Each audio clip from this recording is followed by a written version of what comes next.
Thanks for joining me on episode 667 of the Inspired Stewardship Podcast.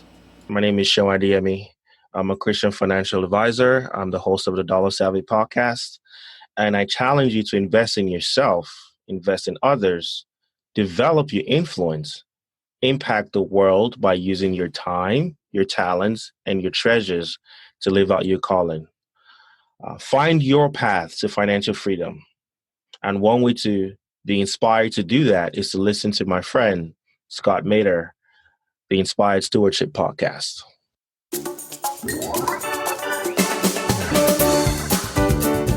Can drive you forward, but it does it without you having to compete with others.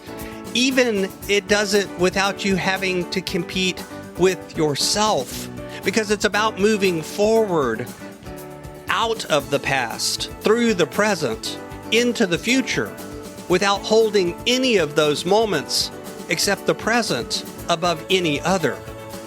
Welcome and thank you for joining us on the Inspired Stewardship Podcast. If you truly desire to become the person who God wants you to be, then you must learn to use your time, your talent, and your treasures for your true calling. In the Inspired Stewardship Podcast, you will learn to invest in yourself, invest in others, and develop your influence so that you can impact the world.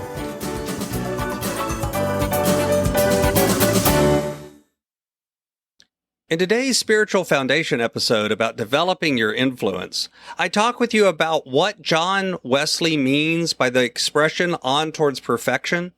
I share why this means so much to me and why we have to recognize how this can actually drive us forward. On towards perfection.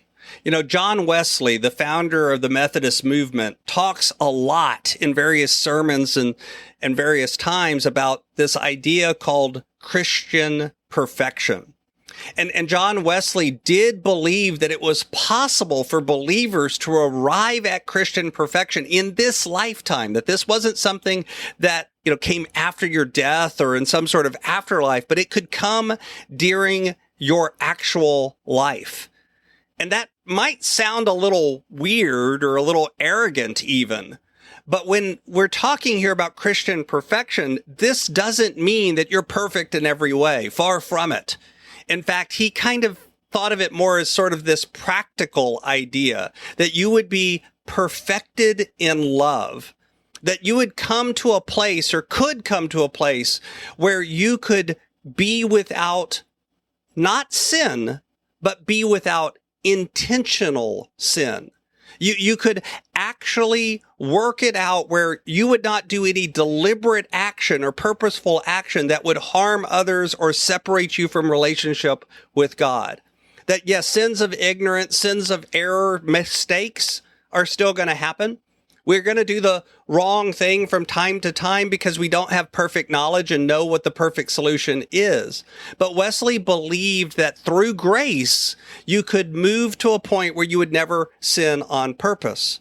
And what's more, Wesley said that he had never achieved that moment of perfection and that it also could be a fleeting moment. It could be a moment where we reach it for a period, but it doesn't last. It's not something that we can necessarily hold on to. And this idea is one that means a lot to me because, here's the truth. I know I'm far from perfect. I know there are times that I sin not through ignorance, but through my actual action. I know that there are things that I choose to do that end up harming me or harming others or harming the relationship I have with God. And that without that, though, I would recognize that there are still fleeting moments where I manage to act in that idea of perfect love. Now, they're way further apart than I wish they were, but they do happen. It allows me to begin to focus on the windshield instead of the rearview mirror. See, I'm one of those people that I'm wired in such a way that when I make a mistake, I beat myself up for it. It's one of those things where I will hold myself to a higher standard than I would hold anyone else to. And knowing that I should put more energy looking out the windshield than the rearview mirror of my life, which is what this on towards Christian perfection, that's part of what it means to me, helps me continue to move forward. It helps me to recognize that I shouldn't dwell on the past, but I should also not just rest where I'm at, but continue to move forward, continue to try to get better and better each and every day, continue to try to build on the relationships that I have, continue to try to get more perfected in love each day.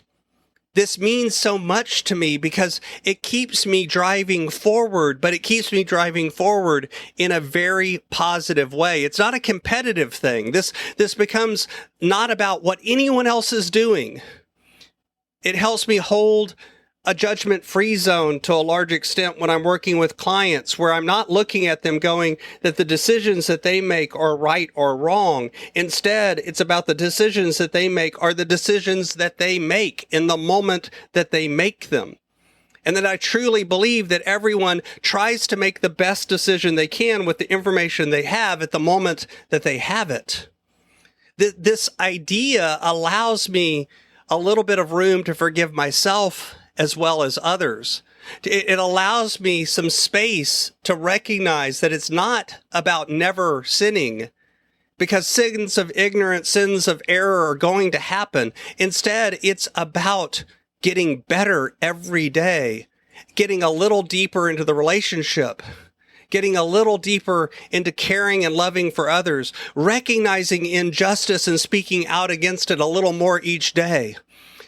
Moving towards looking at, when I see that Facebook meme that just irritates me, taking a breath and recognizing that that person is coming to that view from their own reality, from their own view of the world, and that it's not probably held in malicious ways, but that if it's one of injustice, if it's one that harms others, I still have not only a right, but a responsibility to speak out about it and to speak out against it. That part of our job as Christians is to recognize when people are being oppressed and harmed and to lift them up. This moment, this recognition of being on towards perfection can drive you forward, but it does it without you having to compete with others. Even it does it without you having to compete with yourself, because it's about moving forward out of the past, through the present, into the future, without holding any of those moments except the present above any other. Thanks for listening.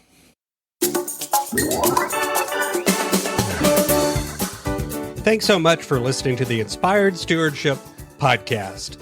As a subscriber and listener, we challenge you to not just sit back and passively listen, but act on what you've heard and find a way to live your calling. If you enjoyed this episode, do me a favor. Go over to facebook.com/inspired stewardship and like our Facebook page and mark it that you'd like to get notifications from us so that we can connect with you on Facebook and make sure that we're serving you to the best of our abilities with time and tips there.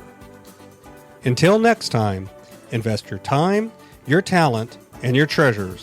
Develop your influence and impact the world.